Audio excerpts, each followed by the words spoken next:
Hi, this is Roland Baker. I'm the moderator of our first panel where we're looking, speaking and looking at our visionary leaders throughout the United States that are joining us here today.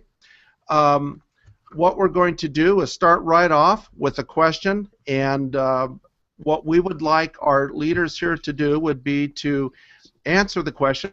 The first one will go to everybody, and then as you reply, let us know who you are and what you do.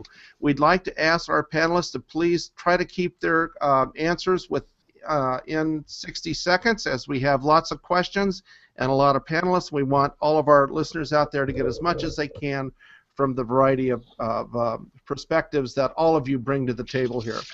So we're going to start out with our first introductory question.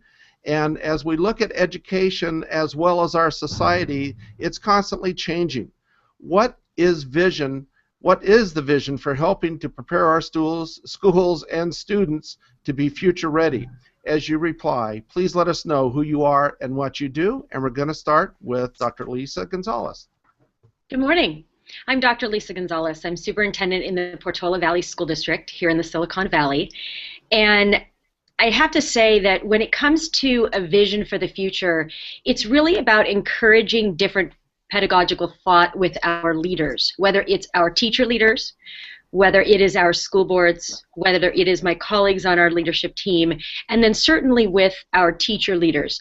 And that's where earning their trust, making sure that they understand that we have a vision for the direction that we're going and that they are part of that vision, making purposeful learning for all of our students, and ensuring that our community is always part of the conversation as well.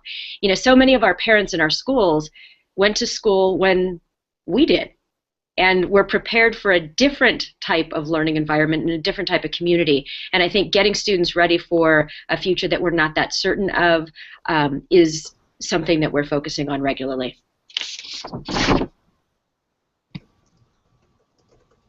Thank you, Lisa. Devon Bodhichitta, will go to you now. Okay, good morning. My name is Devon Bodhichitta. I'm superintendent from the Vista Unified School District.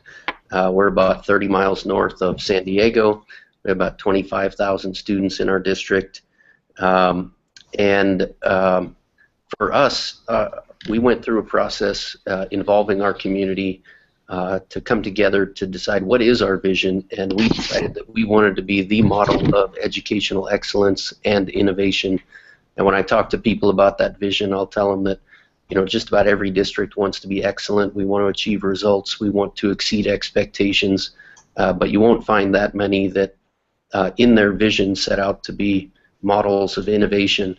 And that statement, or that desired future for us, has put us on a very interesting path, and it's not an easy journey once you decide to embrace innovation, but I really think it's what our students need moving forward. So there are a lot of aspects of our vision. A big part of it is personalized learning, but I'll probably touch on that on some of the other questions. So that's our vision.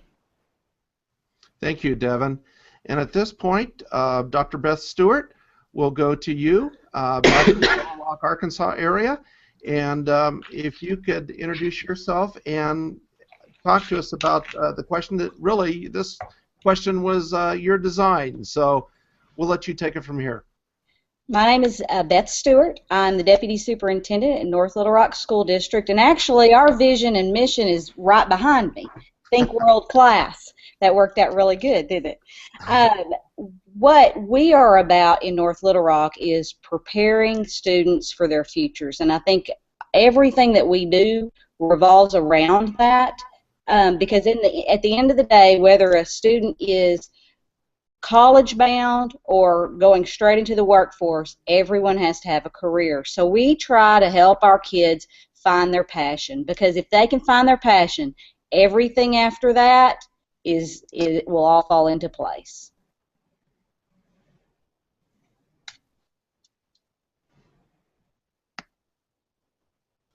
Sorry there, I was still muted, Beth.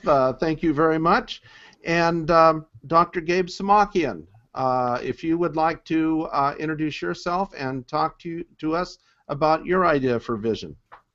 Good morning, everyone. I'm Gabe Samakian. I'm the superintendent of the Oxnard Union High School District, and we're located in Ventura County, just north of Los Angeles. And our vision is to redesign the high school experience for the 21st century learner. Now, we're strictly a 9-12 adult school. We have 8 K-8 districts that feed into our district, and we're really taking a look at how we will and are transforming the teaching and learning environment for our students. And we are really focusing on preparing students for college, career, and life. And one of the things that we are really focusing on is how do we change the culture and the mindset of our classroom and our teachers, and that requires a tremendous amount of professional development. We have some great teachers who are really moving this district forward, who are on the cutting edge, and I think our challenge is how do we start moving our students and organization and schools forward. And so it really has to be, in my opinion, a system-wide approach. There's pockets of greatness, but if we want to really move the entire district forward, the entire community forward, we have to take a look at it from a systemic approach in terms of the systems as far as the technology, the professional development, the mind shift. So there's much more I'll be expanding on as this morning goes on. Thank you.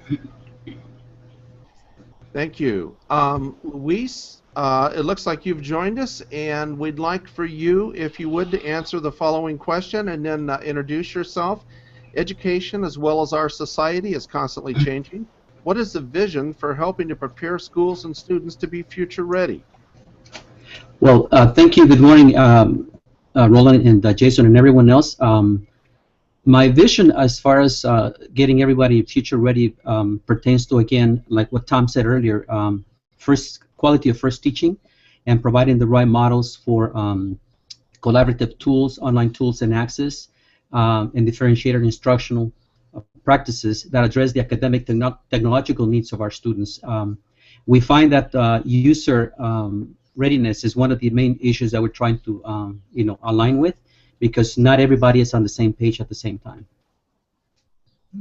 And Luis, would you introduce what you do professionally and where you're located? Yes, I am a high school principal, and I'm located in LAUSD, and I will be making a transition to another school this summer and continuing to innovate some of those technological practices that I've been mentioning. We actually did roll out the one-to-one device initiative to all our staff, so we do have some data and some information that we are going to be using to improve our next school. Thank you very much. Now we're going to move on to questions that are organized by the Future Ready framework. Our first one, under the area of curriculum instruction and assessment. Gabe, I'm going to come back to you. The greatest challenge for most districts is to create digital content and curriculum that is systemically used by teachers to replace the traditional textbooks. What are some of the ways that districts are finding, creating, and curating this this digital content? Thanks, Roland. We're very excited about the project that we've started in this district at least a couple of years ago that really, again, focuses on the systems and design. A lot of districts, when they start going down this road, start thinking about devices, iPads, PCs, laptops. What we have done is we've really focused on the infrastructure first. And I think it's really important to do that, because if you don't have a very robust network, if you don't have a student information system, a learning management system, a data management system, and all of them are interoperable, meaning that they all connect and work together, I think districts are going to have a really hard time with curriculum instruction and digital content curation. We have gone through a number of contacts, districts in California and the nation, trying to find out who's the expert on digital content curation. And I will tell you, I think everyone's in the same boat we all are. We're still trying to figure it out.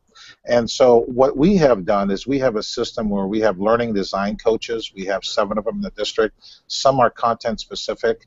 We had Rob Darrow come in as a consultant, help us with digital content creation. We've created a 62-page document about how are we going to personalize the learning approach, and how are we going to create, curate, and store digital content. We have a learning management system that's fully operational.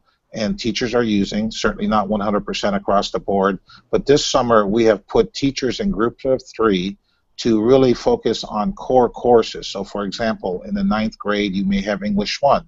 Those 3 teachers are working together to create and curate all the digital content aligned with the new state standards. And then they're going to get vetted out by other teachers, and then all of us, we're going to have that system in place on our learning management system so that our teachers will have access. So this is a process that we have begun, and that we encourage teachers to participate, but we've tried to find teacher leaders who really are experts on online teaching in some of the leading edge certification that they've gone through to make sure they really do understand how to put the content together. And we are also working with vendors the best we can, but that gets very, very expensive. So at this point, we're using teacher leaders. We are putting them in cohort groups, designing them on specific topics, and we're focusing on the core curriculum. As a matter of fact, we're opening up a new high school, Rancho Campana High School in Camarillo, which is going to be all one-to-one device, and the entire school is going to open up 9th and 10th grade with digital content and no textbooks. So that's going to be our incubator. That's going to be our lighthouse school that's going to really focus on how to implement that. We're going to learn from them, as well as other teachers throughout the district who are leading edge, who are really interested in moving forward and making sure that we go down this road. So this is very complicated, but it gets back to systems thinking. It gets back to the learning management system. You have to have that so that when a counselor puts a student in an English class, for example, they're automatically in the learning management system, and you've created a virtual space and environment where students can collaborate with students, with teachers and teachers. And there's a lot more to this, but I think this is a good start. Thank you. Thank you, Gabe. Beth, I know that you've been deeply involved in college and career readiness. It's a hot topic in many states. How are you helping to prepare your students there in North Little Rock School District? Well, I think one of the first things that we have to think about when we talk about college and career readiness is what the end goal is. And as I said earlier, everyone has to have a job at the end of the day. We need careers. So when we look at this as a district, we really have to take more of a holistic approach. So, and really looking at it not just K-12, but K through post-secondary. So when you look at that in elementary, it's about career awareness. What are the jobs out there? What do they do? And then in middle school, it's about exploration. What types of jobs? Let me see. Let me put my hands on things. But then in high school, it's about experiences. It's about using those 3D printers for jobs that are applicable. It's about making sure we have a wide variety of devices so that if I want to be a graphic designer, I know how to use a Mac versus only ever seeing a PC. So it's just important that we not only look at those basic competencies that all students have, the 4 R's. It's about certifications, it's about skills, it's about what our businesses need in the communities that we are going to produce. Thank you, Beth. I appreciate that view. Luis, I'm going to come back to you again because you're a principal in a very large district here in California. In which area do you feel your district is prioritizing their time and energy right now? You know, I'm going to concur with Gabe about the infrastructure and also the access to the learning management systems, because even though you may have as much resources and funding, you know, given out to the schools and so forth, unless there's a system-wide approach, you know, a systemic approach on how things are done and consistent, then when you have students moving from school to school, or teachers moving from school to school, or school leaders, for example, as principals, my example is a perfect example, I guess.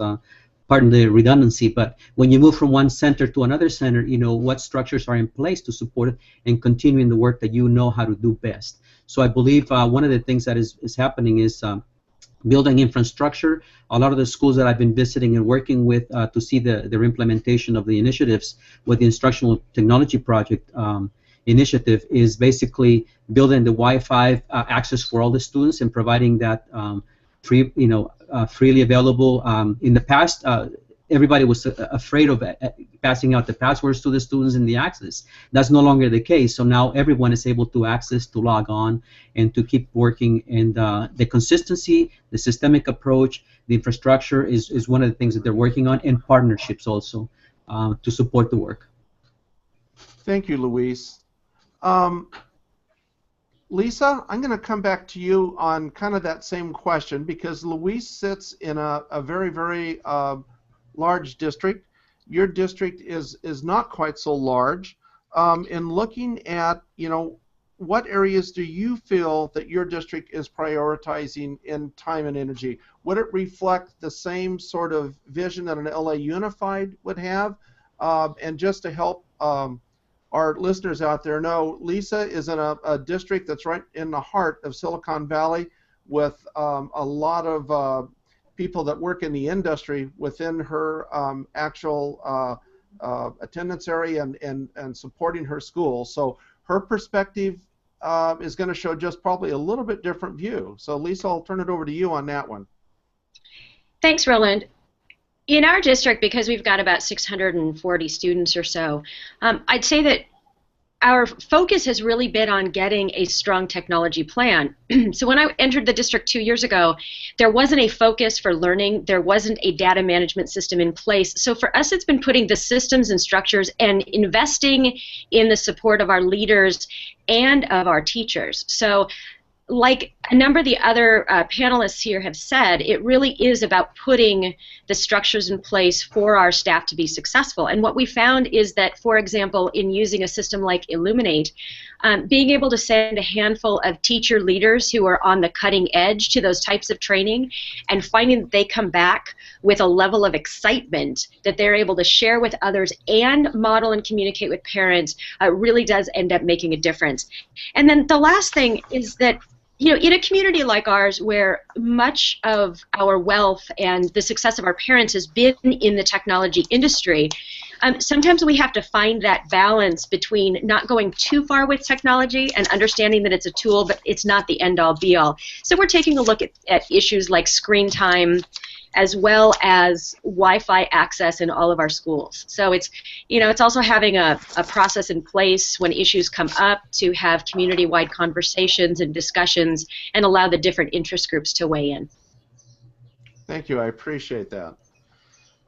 Let's move on to another area here in looking at technology, networks, and hardware. Devin, how are you approaching equity issues inside and outside of school with respect to devices and connectivity? Yeah, thank you, Roland. First thing I want to say is, for those that are wondering about this big picture behind me, I happen to be at Apple today, so this is not my normal office, and it's not any purposeful product placement. It's just the environment I'm in. So you're not getting paid extra then for that, Devin, right? Yeah, I just wanted to make that very clear. So in terms of equity, our district, we have about 2/3 of our students that are on free or reduced lunch, and the variation in access outside of school is significant. We've got $1 million homes, in our area, and we have migrant farm workers as well, and the kids all go to the same schools, and so we've tried a lot of different things to try to level the playing field and equalize opportunities for students. We've done BYOD with kind of mixed success. We've built up our internal network to provide easy access. We have provided a lot of devices to students within the day. The area that we're really approaching now is what happens once students leave campus. Because if we want to use these digital resources to extend learning, and the student does not have a device or they don't have internet access, that becomes a limiting factor. And so we've been really fortunate to partner with Verizon and with Digital Promise, and we have 2 schools where the students have received iPads that have built-in 4G connections, and the students take them home with after school. And we've had really promising results with this 24/7 access model. And I think one of our challenges now is how do we scale that? How do we sustain that? So we're looking at some, we've done some pilots checking out Khajiit tablets that are also tied into our filtering system for some students who need that connectivity. We've partnered with agencies that sell refurbished computers at a very low cost to families in need. But I think this equity issue, we kind of have it resolved within the school day, and now we're really looking at what happens outside of school to ensure that every child has an opportunity to learn. Thank you, Devin. Luis, I'd like to come back to you on that one. What are you doing in your school down there to help ensure equity issues both inside and outside of the school? Well, thank you for the question. We finished our assignment at Canoga Park High School this year, and one of the things that we actually were able to harness was or leverage was the one-to-one initiative of devices. We actually were one of the high schools, the first high schools, to have been issued actual laptops, where we actually had the school community, the parents, the students, and my peers actually evaluate certain devices to figure out which one would be the most optimal device for our institution, for our students. Yes, we felt iPads were, great innovation, but they were lacking in many respects, and so the laptop became a better device for us. In fact, it was a pilot program that is the success of our school was key in determining whether other schools were going to be allowed, or be given that support. The infrastructure of our school was also completely upgraded as far as bringing more carts for testing and so forth with iPads, and also the infrastructure for the Wi-Fi access. Like I mentioned earlier, every one of our students at our school are receiving the computers, and we already rolled it out with the staff. We trained the staff several hours on the applications. We trained them on, we're using the actual Lenovo tablet. And it's a very versatile device where everyone now feels like very comfortable with Windows 8.1 and so forth. But outside the schools, one of the things I hope I don't get in trouble for this, but one of the pledges that one of our mayor made 2 years ago in one of our superintendent administrator meetings was he was trying to gain access for the entire county, Wi-Fi access for free to the entire county. Now I'm thinking already, LAUSD with 600,000 plus students, all of these students are already getting free internet access at the school sites. It doesn't take that much more to roll it out outside the school site, outside the building, to make it accessible 24/7. And I think that was what our mayor was saying back in the days. And we hope that he does continue working on this. And I have been calling and finding out, where are we with that, if that's going to be a reality. But that's where the access for the entire county, for all of our students, might be coming for, as far as the access to connectivity. Thank you, Luis. And Beth, if you could just give us a little bit of the demographics of your district back there, and then what are you doing within your district to help ensure equity inside and outside of school as far as devices and connectivity? Sure. I am about, it depends on what school you look at. District-wide, I'm sitting at about 70% free and reduced lunch. In several of my schools, I'm as high as 98, 99% free and reduced lunch with high mobility.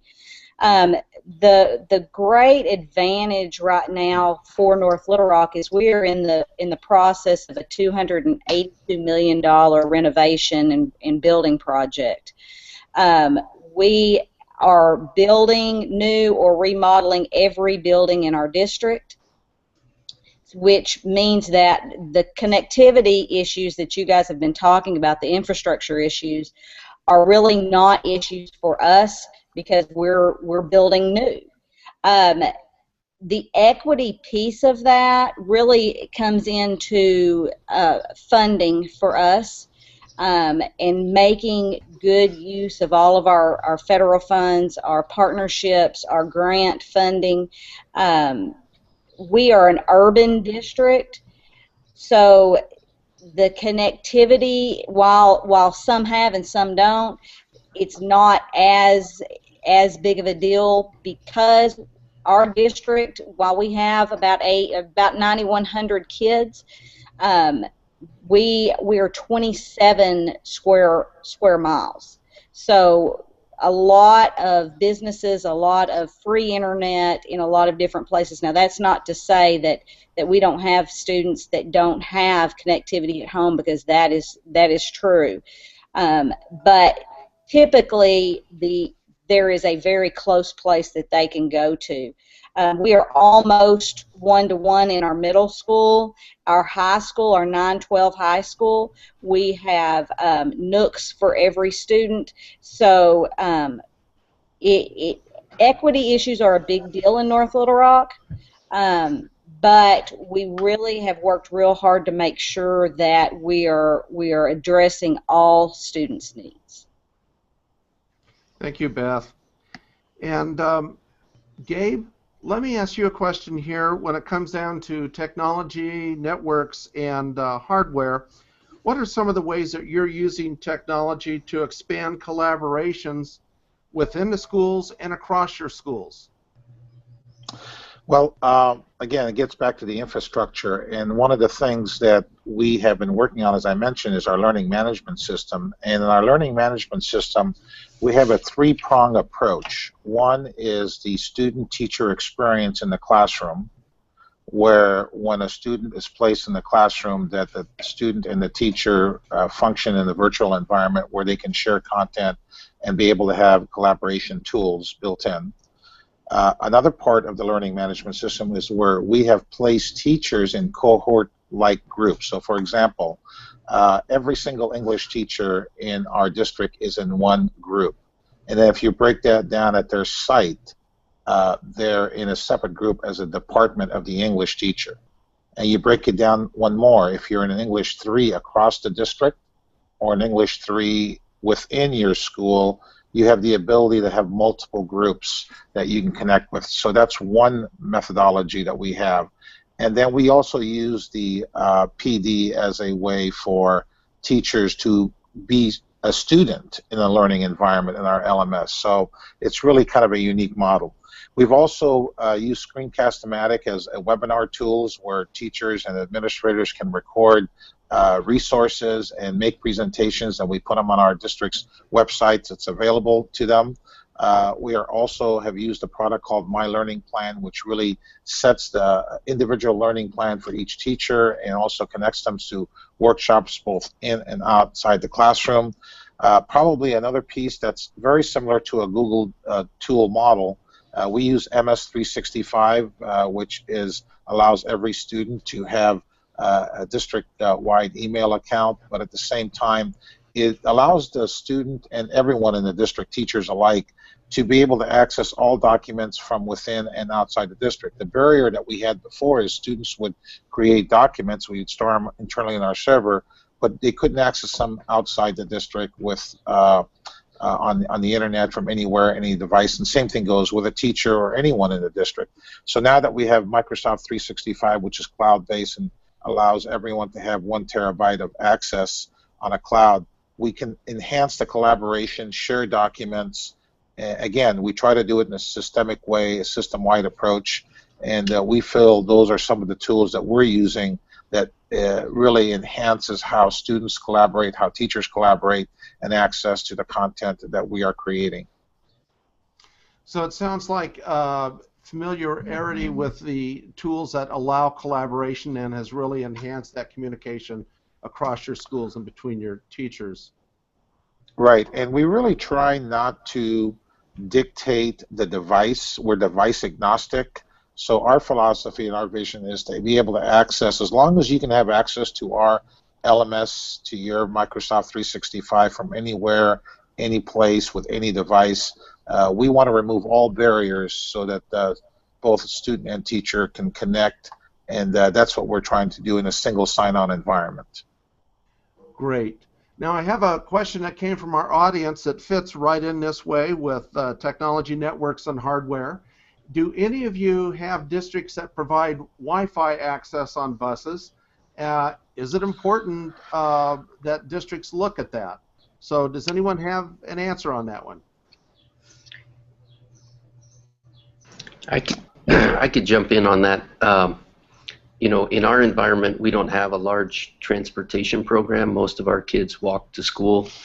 But I do think that model that we've seen in some other districts where you have Wi-Fi access on the buses, especially if students are on them for a long period of time, is very intriguing. And I've also been interested in the idea that's come out of Coachella Valley of actually parking the buses out in the neighborhoods where students need access and just leaving them there after hours to create kind of hotspots for connectivity. I think we need to do everything we can to be inventive and innovative in our approach to making sure students have the ability to have access to these learning resources.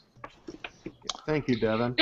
If I can also jump in on that one, because we're a small school district, we don't have transportation in our district yet. We have about 80 students that ride the bus an hour each direction every day to come in from the East Palo Alto area. And one of our neighboring districts provides the transportation, but those buses change. So if we tried to even put the internet on the buses, we'd be looking at multiple buses because there's one bus in the morning, one bus in the afternoon, and they often shift during the day. So what we did is we partnered with Amazon.com, with Myon, and with 10 Marks. We purchased Kindles for all of our students, and we've created a program called a Learning Bus. And in the first few weeks of this Learning Bus and piloting for our transitional kindergarten through third grade students, we saw over 1,200 books read by only 37 students. So the numbers we've seen are tremendous, but what we really liked about these two programs is that you don't need to have live internet at the time. So we found a workaround. Many of our homes do have the internet, and you know the kids are able to log on when they get home, and the information that's collected is then downloaded so that our teachers are able to review it. So, you know, one of the ways that we were able to solve a problem and continue the learning during the day, and the kids have been really excited about it. Roland, Yes. I can try to answer this. I think it is an intriguing and really a good idea, very innovative. Again, one of the things I would ask is on these buses, what is the connectivity distance? You know, most Wi-Fi access has a limitation. Again, I'm not an expert, but about 1,000 yards, if that, and the signal drops off. So I would say, depending on your community and how widespread it is, I know we have 150 square miles that we have to cover, and you know, we've looked into this, and the solution that we have is with our learning management system. When we download all the content on a student laptop that goes out to the home, students can interact with all the content and be able to do work with it, and then when they come back to the school, they're able to sync up to our learning management system. So they have a similar feel to access to the internet. Certainly it's not the same, but we are always looking for new and creative ideas about how to provide access. I think the one piece that Devin mentioned is how do we connect with vendors and other resources to really provide that low monthly fee that we can have access to all of our parents. The other thing is this whole new E-rate funding that I know that President Obama and others are talking about. I think that's where we need to focus our energy. The whole citywide or countywide Wi-Fi access. This is an equity issue, and that's really the solution. I think the buses is a good idea, but I think that's a minor minimum solution for a short period of time. We need to think globally and in the future tense in terms of county and city. Thank you, Gabe. I'd like to move to a question that is, I think, large in everyone's mind, and that's when you look at data, what do you consider when you determine to what degree digital learning is impacting our students? And I would like to address this question, if I could, to Devin. Thank you, Roland. So I think this is a really big question, and I can say that in brief, the answer is we need to be looking at a lot of different measures and not get too focused on any one particular test or one particular snapshot, just like we want our teachers in the classroom to be using multiple measures to drive the learning experience for students, we need to do the same thing from a leadership perspective. But I think it's fair to say that we should be looking at some process measures and some kind of outcome measures. And so in terms of process, I think we can measure things like, are students engaged? And we have proxies of those measures by looking at attendance and discipline. We can do surveys and get feedback directly from students, and I think all of that is really important data, really important feedback to help us have a sense of whether we're on the right path or where we need to make adjustments. And then I also think we do need to look at outcome measures. How are students performing on various performance assessments? How are they doing in terms of success with high-level academic courses like AP or IB courses? How are they doing in terms of career readiness, which is a really important topic? And so I think all of those are things that we need to be looking at. And I think one of the interesting parts of this transition that we're into more of a digital learning environment is this question of measurement and impact. And I think one of the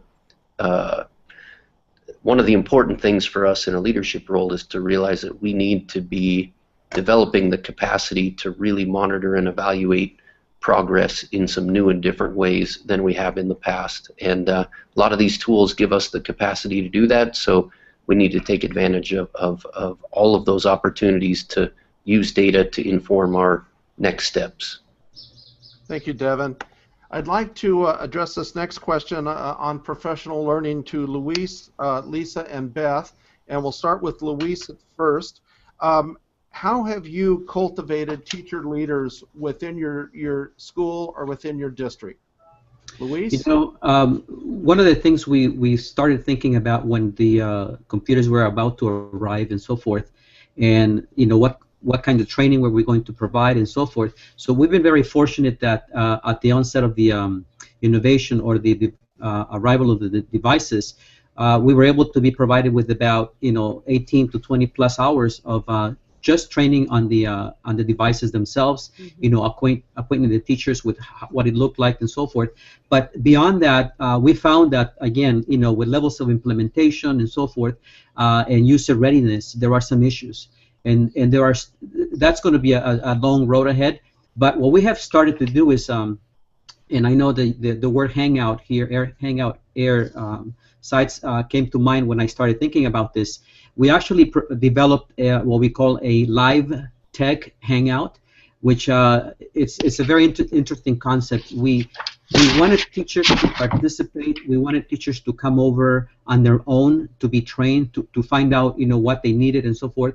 And so during every day, twice a week, we have actually a 10 to 15 minute time set aside during the conference period of anyone who has a conference period, and we present topics to them on a voluntary basis. We start bringing them over and says, okay, what would you like to learn about this week? So we do a survey, we find out what they want to know, we also find out what we want to move forward, and we bring over teacher leaders who already know some of these items as well, so it's not just the administration. I'm also trying to build leadership capacity and technology with my administrators. But what I found out is, through the feedback, is the teachers were coming over and spending 10-15 minutes of time either at the beginning of the period or at the end of the period. They would come on their own when they could, when there were low levels of stress stress was not an issue. So they were active learners, they were engaged, and they left with an adequate understanding of whatever innovation or whatever, whether we were showing them OneNote or how to access this application or how to access the digital portfolios that we're working on and so forth. They came out with the willingness, the readiness, and to me that's king. That's the key. If they're not ready to come in and to be active listeners and participants, then nothing is going to be accomplished. We don't want them to buy into things. I'm not trying to sell anything. We're not trying to sell anything, but we're trying to embrace, and by embracing, we know there's active participation. So live tech hangouts is one of the ways we're doing this, changing the culture of learning, the culture of the digital immigrant, transforming them into digital natives. Thank you. And Lisa and Beth, on you, if we have just a few more questions here, and we want to do a summation, so if we could be brief in your answers to the question, 30 to 60 seconds. Once again, how have you cultivated teacher leaders within your school or district? We'll go to Lisa, you first. You know, in a small district, I think what we find is that most of our teachers really are teacher leaders, especially when it comes to technology and being innovative in their classrooms. And, you know, I think that's one of the luxuries of the environment that we're in here in the Silicon Valley. But one thing that we've done differently to really support teachers is that we have a brand new teacher evaluation process. And part of it is that teachers set goals every year, and then they collect data along the way, whether it's videos of their students or snapshots and pictures, or even data printouts from the Illuminate data system that we're using. And those teachers continue to blog with their supervisors on a very regular basis, multiple times a month, to get feedback, to receive that type of coaching that I think is essential to take every teacher from being great to really great. Thank you. Beth? Well, I think at the beginning, when you look at the beginning of cultivating teacher leaders, you have to really have the environment. You have to set the culture. And in North Little Rock, what we try to do is to cultivate an environment that it is okay to take risk. It's okay to fail, because if you can truly find out who your leaders are if they are free to mess up. And you know what? Everybody's going to mess up. Everybody's going to fail, and we're going to do nothing but learn from that. And then you know what? We won't do it again, and that's okay. So that's kind of how we've started the process. And of course, there's a lot more things that you can do, but I think that is at the core of everything that we do with kids and adults. Very good. Thank you. So we're going to give a final summation question here, and it's going to go to all of us. And what I'd like you to do, and we'll start with Gabe on this one, how have your successes and challenges informed the next steps you're going to take? Well, I think what we try to do is listen to the teachers and staff and really identify some of the barriers and how to be responsive to those barriers. So we have a lot of surveys that we put out there to our students, our teachers, our staff. And I want to kind of mention something that no one's really talked about. In California, we have this new local control accountability model, and it's called the LCAP. And so one of the things that the LCAP addresses is parent involvement, student engagement, and I think that we have to use those measures and ways to connect with our community and teachers and staff and listen to what some of the challenges we're all going to experience as we try to transform teaching and learning. And I think that's listening and trying to implement some of the concerns and the issues that rise and be able to solve them using technology and preparing our students for college, career, and life skills is really what we have to do. So I think it's a partnership, listening to also our business community and seeing how we can prepare our next generations of learners. Very good. And Devin, we'll go to you next on that question, and that is, how have your successes and challenges informed the next steps that you're going to take? Well, I like what Gabe was saying about, the local control accountability plan, and one of the things that that has prompted in the last couple of years for us is asking for a lot of feedback from our students to help inform our plans. And what we've heard from our students is they want to be more actively involved in driving their own learning, and that's really pushed us to embrace this idea of personal learning. And I put a link in the group chat to some of the resources that we've developed around what is our personal learning system and how do we define it. We've got some videos and other tools that are out there.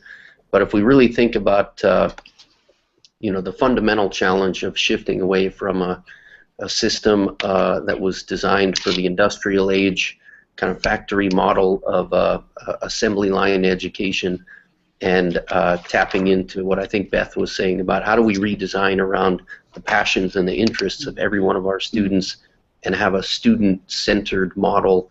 That's what's on the horizon for us. It's a big challenge, but I'm really excited about the possibilities for improving the capacity of our learners, tapping into their strengths, their interests, their values, and really cultivating a love of lifelong learning that's going to prepare them for an uncertain future. So big challenges and big opportunities ahead, and I'm really excited and optimistic to embrace those next steps. Thank you, Devin, and we'll try to get the link up there for folks to be able to see. We're working on that right now. Let's go to Luis. Same questions. How have your successes and challenges informed your next steps? Well, there's no doubt that we've all come to the realization that we live in an ever-changing digital world. You have to remain current. You have to build capacity, as Devin was saying. But most importantly is you have to take it with baby steps. We find that the level of implementation depends on the level of awareness, not only that, but also comfort level of the participants and the teachers, the staff. So self-assessing where we are, where everyone is, and ensuring that we are providing differentiated training for every one of the members is going to increase them to embrace the innovations. The implementation stages of any innovation are critical, so we're going to be looking and assessing where we went correctly, where we could have done better, and where we can go in the near future. So self-assessment is key to our next steps. Very good. I appreciate that, Luis. Lisa, what do you think your successes and challenges have been, and how they've informed your next steps? I think the most valuable learning I've seen is understanding that you need to go slow to go fast. So as we've brought in the Illuminate data management system, I think there was a feeling with our school board and a feeling with our school site councils and many of our parents that they're going to see data immediately on exactly how students are doing. But those of us that are here in the trenches know that that's not the way that it works, that trying to get teachers to understand a new system, to take the risks, to make the mistakes, and then to keep moving forward is critically important. So it's been important to remember, go slow to go fast, set the expectations, and really, really back your staff as much as possible, because as they try something new, they are going to have challenges. And if they know that their leaders are behind them, anything that you want to do is going to be possible. Yeah, thank you, Lisa. And kind of gets back to what Beth said a minute ago, that it's okay to mess up. I love that. Mm-hmm. Beth, I'll turn it back to you here. How do you feel at this point that your successes and challenges are informing your next steps to take? Well, we all have a lot of successes and challenges. We work at a school, so there's lots of things going on all of the time. I think the biggest aha for us this school year, as we've worked, just like all of us have, on increasing graduation rate and making learning relevant. And we all know we can do that through technology, but there's other ways that we can do it too. So, our next steps are to help kids, just like every educator's next step is. Help them find their passion so that they can determine what it is they want to do for the rest of their life, and give them the skills. The other part to that is making sure that we're listening. We're listening to our community, we're listening to our businesses, because we do live in an ever-changing world. We will have different jobs, our kids will have different jobs, and that's just how that's going to be. So we've got to make sure that they have all the skills necessary to make that happen, where they can be successful. So the next steps for North Little Rock School District is to continue to prepare kids for their best future.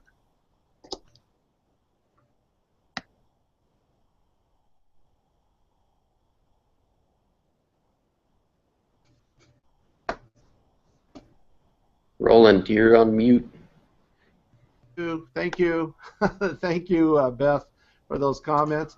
I do want to let you know that Lisa and Devin were two of the superintendents that were selected to go back to the Future Ready Schools organizational meetings back in the White House, and they have helped represent us well. We appreciate them and the rest of you taking time out of your schedule to be on the panel today. You've really rich discussion, and thank you for that. Several people in the audience were asking about their Twitter names of our people that are speaking. If you go to the home page under speakers, you'll find all that information listed there with the speakers, so you can find their ways to connect with them, a various amount of ways. And then also, our next session starts at 9:30. You're going to get about a 10-minute break here. And if you go to schedule on the home page, you'll look down and you'll click on the list of opening that you'll see are ones that are scheduled for our next session. If you click on that, that'll take you to the link of where it's going to be at 9:25.